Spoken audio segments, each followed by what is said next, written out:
I want to discuss a few thoughts about Samuel, including his details as a video character sheet type thing. Since there is not much evidence we can dig up on him thus far, I'll share a few opinions and a theory or two. However, bear with me because there is not a lot of hard evidence behind it. It's more of a pieced together affair, but that's like a lot of Life is Strange theories, I think. That said, I will be speaking of episodes 1 through to 4, so there will be spoilers. I highly recommend if you have not yet played Life is Strange, you do so. It's a great story, full of interesting detail and symbolism. Samuel is the only janitor we've seen working at Blackwell, and so I've assumed he might be the only one.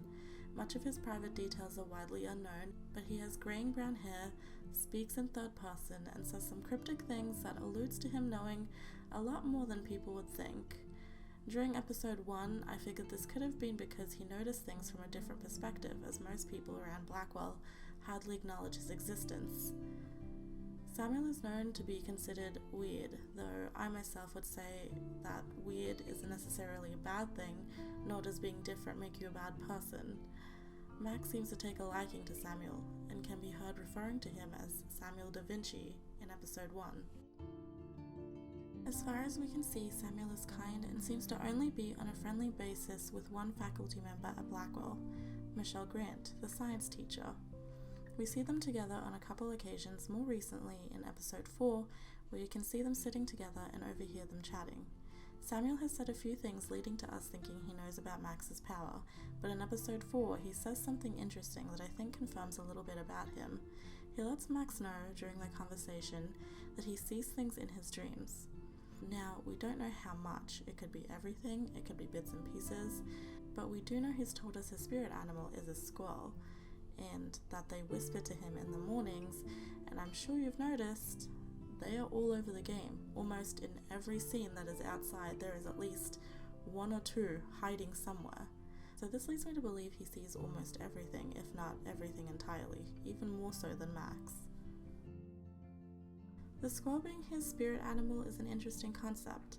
He seems to be uniquely connected to these real-life animals, which is different from what Max sees.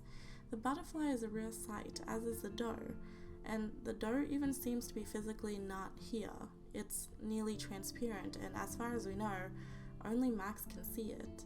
It brings up an interesting point about Samuel's personality, though. We know that squirrels like to gather, and as we've seen in episodes 1 and 3, Samuel seems to be holding onto boxes of things that don't belong to him. A bunch of sunglasses, magazines, pictures, even a scarf. I think this is a really endearing link, but it leads me to wonder what else he shares in common with them, and why he has a special bond that even Max doesn't really have. With all other things lightly discussed, let's get to my theory. I have only one. Samuel is obviously holding a power of some sort to be able to see things without having to be there. That in itself is a psychic ability, but more specifically, I believe him to have the ability to see the future, and because of this belief, I think he knows more or less Max's journey and how she needs to get through it, and what she needs to learn, and where it will all end up. There is no hard evidence for this. This is just my instinct since my first playthrough. Let me explain to you why. In episode 1, when Max saves Chloe for the first time, she needs something particular to be able to save Chloe. She needs to break the glass with a hammer to set off the fire alarm. That's a very specific thing she needs in a really unprepared and rushed moment. There's literally no other way to go about it than to move a cleaning cart with a hammer laying underneath it. Now, we know Samuel is the only janitor, and we know he's the only person who accesses the school shed, where all the tools and cleaning supplies are located on campus.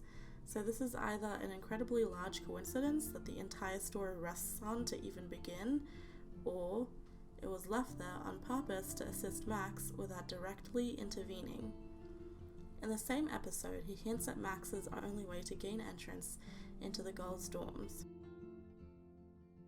These are the only bits of evidence I can point out as of now, as to say that he's involved in anything other than those two incidents would be pure speculation.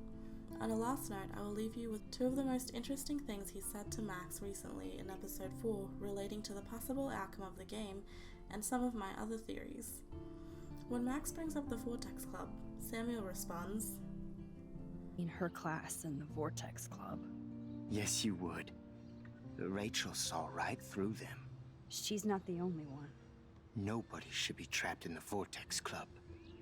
Get out now, Max, while time is on your side. He also says, when talking about the dead birds he buried by Tobanga, regarding if the bird's spirits can move on, We'll find out if the souls of the bird move on.